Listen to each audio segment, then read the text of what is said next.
দর্শক, ছাত্র সংসদ নির্বাচনের আরো খবর জানাতে যুক্ত হচ্ছেন সহকর্মীরা। শুরুতেই যাব জাহাঙ্গীরনগর বিশ্ববিদ্যালয়, সেখানে রয়েছেন সহকর্মী নাজমুল হুদা।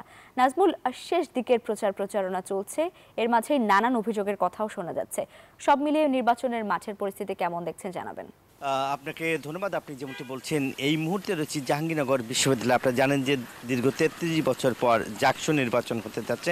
এই নির্বাচনকে ঘিরে কিন্তু যে আমরা দেখছি প্রচারণা চলছে, এরই মধ্যে কিন্তু যে প্রচারণার মধ্যেও কিন্তু আচরণবিধি লঙ্ঘন, সেটা কিন্তু লক্ষ্য করা গেছে। প্রতিটা হলেই কিন্তু যে এই আচরণবিধি লঙ্ঘন করা হচ্ছে, এবং যেহেতু নির্বাচনে আজকে কিন্তু 10তম দিন চলছে প্রচারণার, এবং এই যে আচরণবিধির যে হিড়িক, সেটা কিন্তু এখন পড়তে শুরু করেছে। এবং আমরা দেখেছি যে বিভিন্ন রেস্টুরেন্ট বা যে সব হলগুলোতে দেখছি যে সেখানে আচরণবিধি লঙ্ঘন করা হচ্ছে, এবং পোস্টারগুলি যেখানে টানানো হয়েছে সেখানে কিন্তু এক ব্যক্তি কিন্তু একাধিক পোস্টার টানানো হয়েছে, এবং অন্যদের কিন্তু আসলে পোস্টার টানানো দিতে হচ্ছে না। এবং আমরা হলগুলোতে দেখেছি এরকম প্রভাব তারা দেখাচ্ছিলেন, এবং হলে কিন্তু আমরা দেখছি যে আশেপাশে যেসব দোকানগুলো রয়েছে, ক্যাফেটেরিয়া রয়েছে, এমনকি আবাসিক যেসব গেস্ট রুম রয়েছে, সেগুলোও কিন্তু একই রকমের চিত্র আমরা দেখেছি।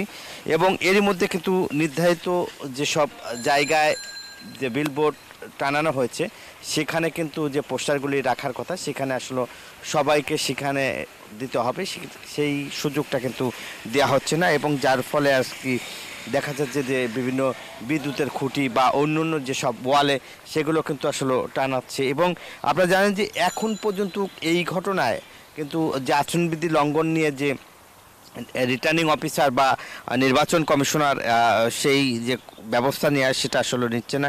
এর মধ্যে কিন্তু আপনারা জানেন যে এই যে আচরণবিধি লঙ্ঘন আসলে কোনো কিছুতেই মানছেন না।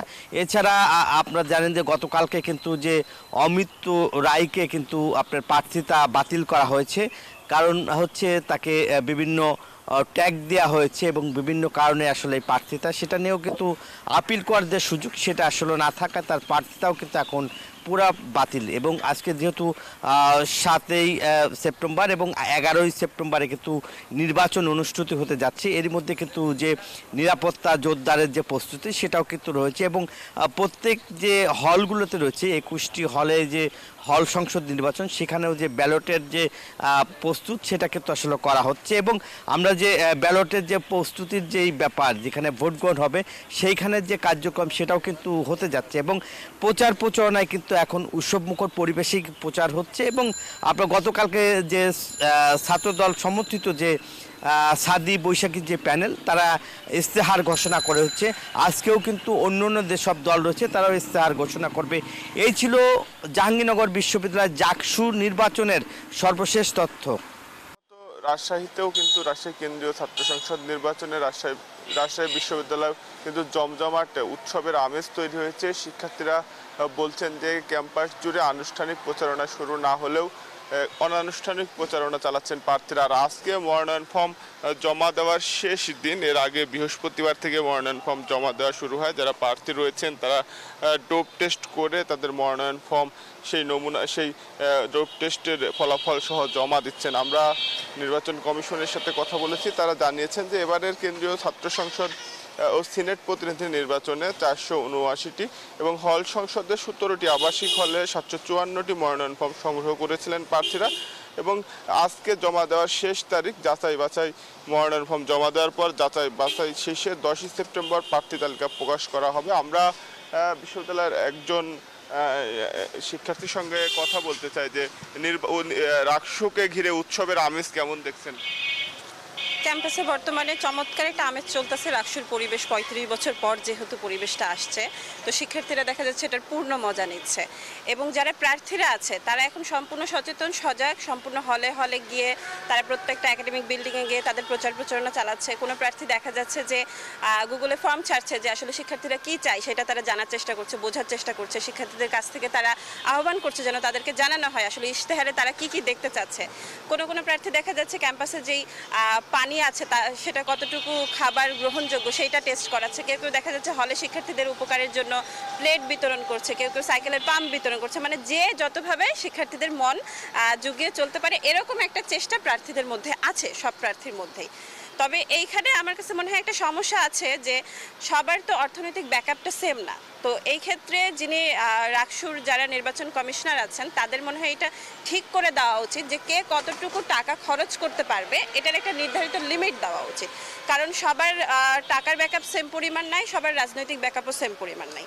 আর একজন বিশ্ববিদ্যালয়ের একজন শিক্ষার্থী হিসাবে আমি কখনো এটা চাবো না যে এমন কেউ আসুক যে আজকে কোনো ধরনের ব্যাকআপ নিয়ে আসতেছে এবং যার ব্যাকআপ নিয়ে আসতেছে পরবর্তীতে সে তাকেই সার্ভ করবে। আমি এরকম কোনো প্রার্থীকে চাই না। আমি তেমন প্রার্থীকেই চাই যে হচ্ছে সম্পূর্ণ সাধারণ শিক্ষার্থীদের হয়ে কথা বলবে, সাধারণ শিক্ষার্থীদের উদ্দেশ্য সার্ভ করার জন্য যে আসবে। এখন পর্যন্ত ক্যাম্পাসে যারা শিক্ষার্থীদের হয়ে সরব আওয়াজ তুলেছে, যারা যে কোনো শিক্ষার্থীদের প্রয়োজনে পাশে দাঁড়িয়েছে, সবসময় সকল ধরনের আন্দোলনে ছিল ছাত্রদের, এই ধরনের প্রার্থীকে আমি মূলত রাকসুতে দেখতে চাই। সেদিক থেকে নির্বাচন কমিশনারদের আরও স্ট্রিক্ট ভূমিকা রাখা উচিত, নির্ধারিত টাকার একটা লিমিট বেঁধে দেওয়া উচিত।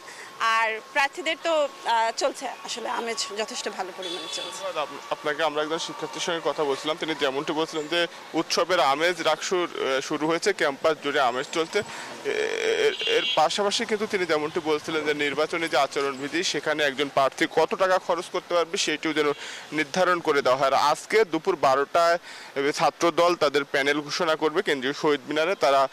আমরা তাদের সঙ্গে কথা বলেছি, তারা বলছেন যে তারা দুপুরের মধ্যে তাদের মনোনয়ন ফর্ম জমা দিবেন এবং দুপুর 12টায় তারা তাদের প্যানেল ঘোষণা করবেন। তারপরে হয়তো তারা আগামীকালকে ইশতেহার ঘোষণা করবেন। অন্যান্য স্বতন্ত্র প্রার্থীরাও জানিয়েছেন যে তারাও যারা প্যানেল দিতে চান তারা আজকে অথবা আগামীকালকের মধ্যেই প্যানেল ঘোষণা করবেন। এই ছিল রাজশাহী বিশ্ববিদ্যালয় থেকে সর্বশেষ লাইভা।